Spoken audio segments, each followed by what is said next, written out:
So somebody posted a video and they were talking about how in West Africa, in certain museums, you can go there and they have pictures of slaves on slave ships. And I was in the comments and somebody was like, we should be more angry about this. Why? That is Black people's problem right now. Being angry about something that is so far removed from you. And I get that it's like, yeah, they had photos so it wasn't that far removed. But baby, that does not affect you. We have to release like all of our ties, emotional ties to the past that we didn't even touch. Our parents didn't even touch, and our grandparents didn't even touch. It's that removed from us. And some people's grandparents will say like, yeah, they were picking cotton. Everybody has a different story. But the point is, we are so emotionally attached to slavery and to everything that they say Black people come from. And all they got to do at any moment is ring that bell. And here we are getting upset, getting angry at something like slavery or how people were treated in a certain time that has nothing to do with us. And this is not to take away from what happened and what their story is. This is to more so say, hey, let's be present in the now. And when we keep going in the past, we anchor ourselves there emotionally. Our body and our nervous system does not know that it is not happening now. So when we're looking at slavery, we're talking about slavery, we're talking about Black injustice and how people of color are treated, it anchors us there in the past. So we can look at history in a way and say like, okay, that happened. Let's see how it happened so that we do not repeat that. That is the only reason we need to be looking back at history so that we can see where they did good, where they did bad, and how we can do better. But to continue to anchor ourselves in a past that is not really attached to us and to attach that to us keeps us in the state that we are in. At what point are you going to say, okay, it happened. Now what? At what point are you going to realize that is the string they keep pulling on to bring you back for their control? At what point are you going to say, I don't give a fuck? Like it happened, but it didn't happen to me. So me putting emotions behind something that didn't happen to me is detrimental to me, my health, and my life outcome. Come on, y'all. Come on. Imagine this. You and your entire family are asleep in your home, peaceful, safe, and happy. Suddenly, in the middle of the night, strangers break in. They're armed. They beat your father, they chain your mother, and they drag your children out of bed crying. They don't speak your language. They don't even care about your rights because they're not here to negotiate. They load you onto a filthy ship, and for weeks you're shackled in your own waste. You're barely fed with people dying next to you. You hear screaming. You see children being thrown overboard. And this is not war. This is business. When you reach their land, they sell you like cattle. Your family's ripped apart forever. Your name is taken. Your language is forbidden, and your God is erased. And your body, well, it belongs to them now. You will be worked until you die, and your children will be born into the same horror. Your grandchildren will never know freedom, and 400 years later, their descendants will look at your descendants and say, why can't y'all just get over it? The transatlantic slave trade wasn't just bad. It was a multi-century genocide masked in economics. It wasn't just physical slavery. It was a erasure of entire cultures, families, languages, and futures for profit. If that had happened to your family, would you just move on? This video is going to trigger a lot of white people, but I don't care. I think that white people actually suffer from inferiority complex. And so the reason why they have always been trying to prove themselves as superior, controlling, colonize, steal from cultures, appropriate other cultures is because first of all, they've been unable to keep their own cultures. They've destroyed, they've ruined their own practices, their own spirituality, their own forms of wisdom.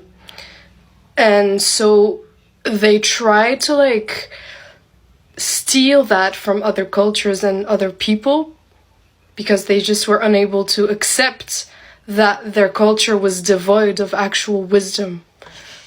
Their barbarity and cruelty destroyed their own essence and souls, and so they try to reclaim that by coming into other cultures and trying to steal that from other cultures and trying to install this sort of supremacy and white excellence in order to dominate the narrative.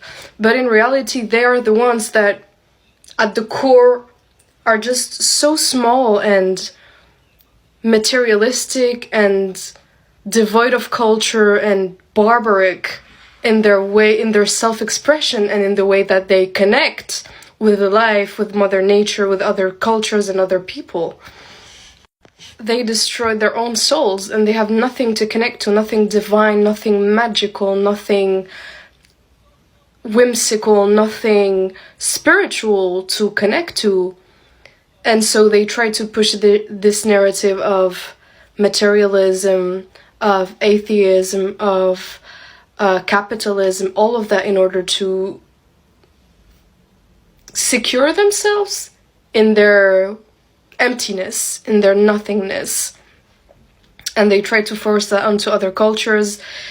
And when it didn't work, well, they just started stealing the knowledge of other cultures, the other spiritual forms of other cultures, the magic, and created some new age BS in order to reclaim something, to feel something, but it's just not real, and it's not a real essence. Like, they just are devoid of that because of their inferiority complex. Imagine believing that your ancestors were so demonic that God had to send colonization and slavery in order to redeem them. Imagine believing that your bloodline was so evil that God chose violence to deal with them instead of grace. So what about the Chinese and the Indians all over the continent of Asia who practice ancestral veneration, who believe in sacrifices and rituals? What about them? Did God not think that they were needing of redemption? Did God not want to punish them for their ancestral practices? Or does this logic only apply to the African? Do you see how sick and twisted that is? Because you have been trained to believe that the suffering of your people was divine correction, when in reality it was a result of greed, conquest, and colonial violence. Our ancestors were not punished, they were targeted, and their spiritual genocide was masked as salvation. It is simply time for us to let go of this sick theology that is keeping our people bound. White people being mad at black children dancing at graduation is linked to slavery. Because once upon a time, there was no black joy that was allowed. Like, especially back in slavery, like if they saw that, they would probably do horrible things, torture the slaves. And so there was none of that joy allowed. But now today, obviously, black children are allowed to express that kind of joy. But I think internally it makes some white people, uncomfortable because in their DNA, that shit wasn't allowed to happen. Like, the slave owners weren't allowing the black people to, gather and celebrate and dance and have fun, when slavery was happening. But I'm just like, bitch, that has to be linked to slavery. Like, you can't be mad at children celebrating graduation and dancing for real. Like, it's not just that that's irritating you. It's something within that DNA that's irritating you and making you mad at black joy. And it's because there was a time where it wasn't allowed to be. And so racist people literally get uncomfortable when they see black people having joy because there was a time where their ancestors weren't allowing black people to have joy at all. And it makes them uncomfortable, I feel like, because it's like, y'all don't really got shit over there. And y'all see that we have all this shit over here together as a community, black people. And I feel like that just rubs y'all the wrong way. But clearly, that's linked to slavery to me. Like, what? Something that baffles me about a lot of black people is that they hate slavery. They hate Americanized slavery so much. They hate what it did to our people, our ancestors, and the effects that it has today. But they completely ignore the indoctrination part. Like, they completely ignore the effects, the negative effects that Christianity had on slaves. I mean, as we know, slaves weren't really allowed to read. In places where they were allowed to read, their literature was heavily restricted and were only allowed to read things like the slave Bible.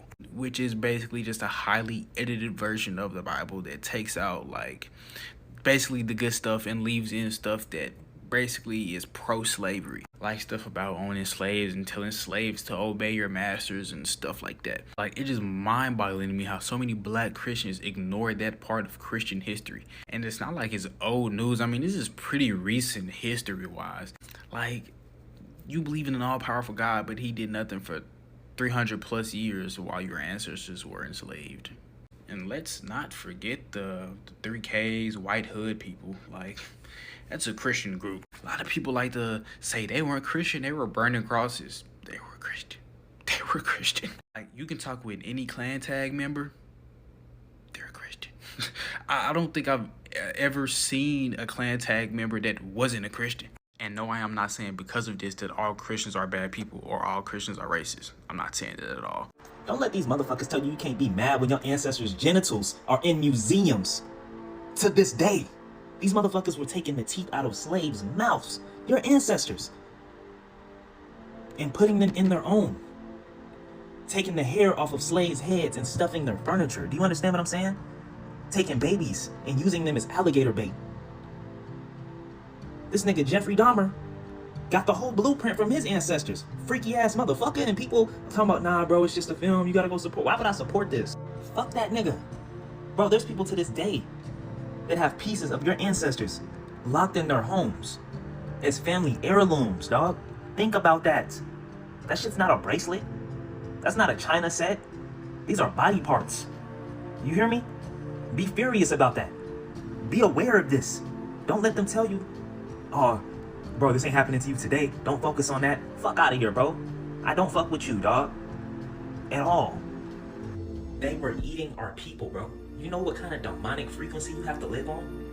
What kind of cannibalistic frequency you have to live on to even think that this shit makes sense? To really go through with that? Don't get me started on the buck breaking, bro. Like, these niggas really operated on a different frequency. We're not the same. That shit is not cool. And they don't talk about this in school. So when people go and they progress through life and they start mingling around other people, they think this shit is cool. The whole time you going over people's houses, they feel this way, bro. They know people that move like this. They have the photos and the albums, bro, of these motherfuckers, these demons. Really understand how deep this shit goes, bro.